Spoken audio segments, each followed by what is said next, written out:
Orang yang berpikirnya negatif, yo nanti hidupnya pasti negatif.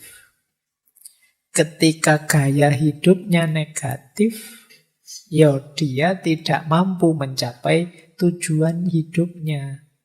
Banyak target-target tidak jalan.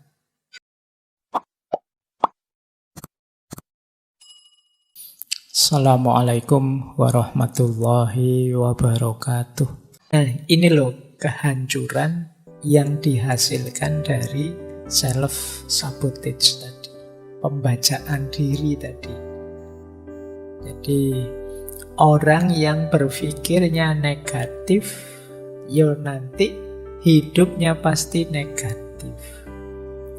Ketika gaya hidupnya negatif, yo dia tidak mampu mencapai tujuan hidupnya.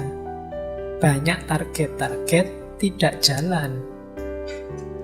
Ketika target-target tidak jalan, dia merasa jatuh namanya, rusak reputasinya. Dia merasa kecil, merasa tidak bernilai. Dari situ mungkin muncul rasa malu, rasa bad mood, rasa marah, dan lain sebagainya.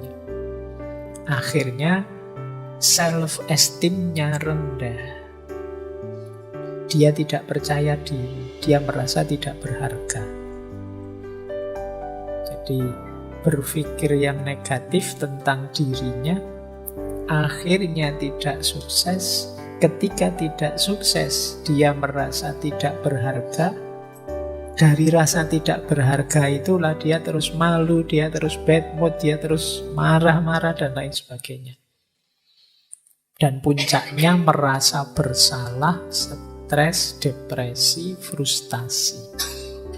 Jadi yang rusak akhirnya diri kita sendiri. Jadi ini rute kebencian terhadap diri itu ya efeknya besar. Maka teman-teman, ya tadi sih sebenarnya cuma sederhana.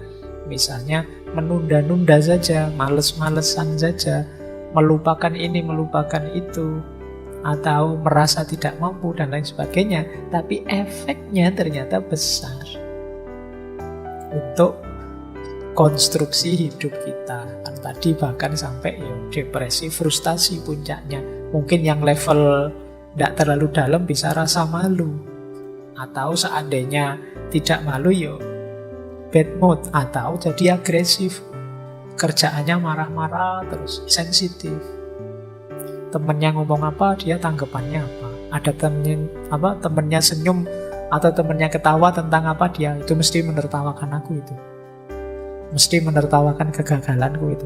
Ada temennya ngobrol berdua, itu mesti ghibah itu ngomong aku itu mesti. Ngomongnya, kamu sensitif. Dosennya ngajar di depan kelas, ini dosen kok lihat aku terus, mungkin nganggap aku bodoh apa gimana sih. Kamu jadi sensi. Jadi maka yuk kita hati-hati ya, jangan sampai kita membajak diri kita sendiri. Nah, cara menaklukkannya kemudian bagaimana? Kalau ini agak panjang prosesnya. Jadi ayo pelan-pelan ya kita taklukkan pembacaan tadi. Ini proses penyelamatan diri ini. Yang pertama apa? Kenali perilaku-perilaku kita yang sering muncul saat self-sabotage tadi. Saat terjadi pembacaan diri karena kebencian kita pada diri kita. Seperti tadi loh, kita kenali, oh saya itu biasanya males-malesan Pak. Atau saya itu biasanya tidak menyelesaikan pekerjaan. Saya biasa menunda-nunda Pak, saya biasa. Ayo kita kenali ya, kalau kita biasanya bagaimana? Perilaku kita yang seperti apa yang membajak diri kita? Kalau sudah ketemu, ayo dikenali emosi yang seperti apa sih yang membawa kita pada perilaku tadi. Oh saya males-malesan itu biasanya kalau jenuh Pak. Saya males-malesan itu biasanya kalau lapar Pak. Saya males-malesan, ayo dikenali ya.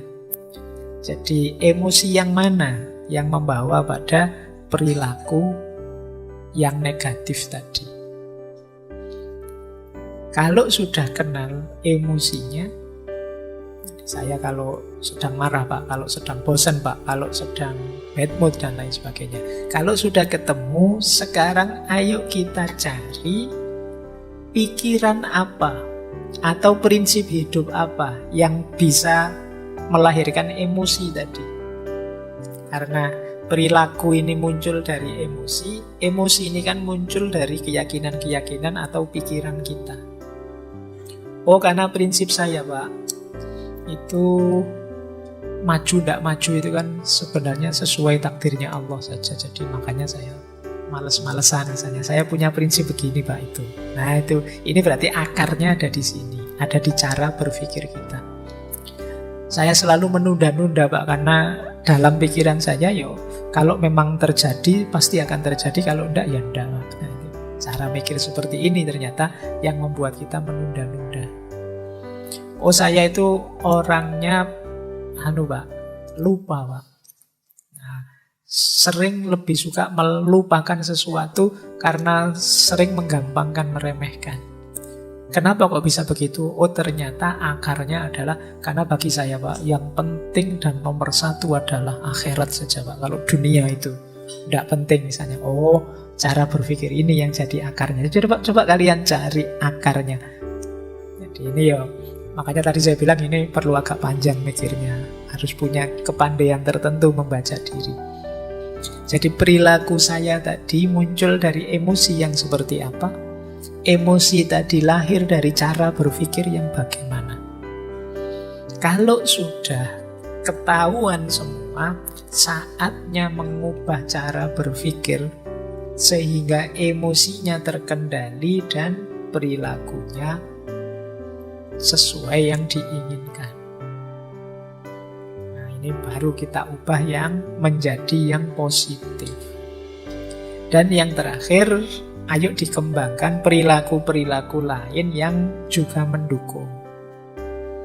Oh, saya ini sekarang butuh hidup yang lebih rajin, lebih teratur misalnya.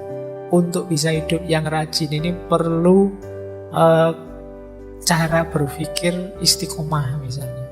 Untuk bisa menghidupkan cara hidup dan cara berpikir istiqomah ini saya harus ini, harus itu. Ini yang self-supporting. Jadi yang mendukung kebiasaan. Kalau saya ingin rajin, saya harus bangun pagi ini Pak. Tiap pagi bangun pagi sekarang. Nah itu berarti kebiasaan yang mendukung. Nah sekarang saya harus membiasakan senyum Pak. Karena problem saya ada pada tidak punya teman misalnya, senyum kemana-mana senyum misalnya. Nah ini self-supporting. Jadi kebiasaan yang mendukung, kembangkan juga. Nah ini kalau diceramahkan tadi 5 menit, tapi kalau dipraktekkan bisa panjang. Karena penyakit pembacaan diri ini biasanya sudah akut ada dalam diri kita.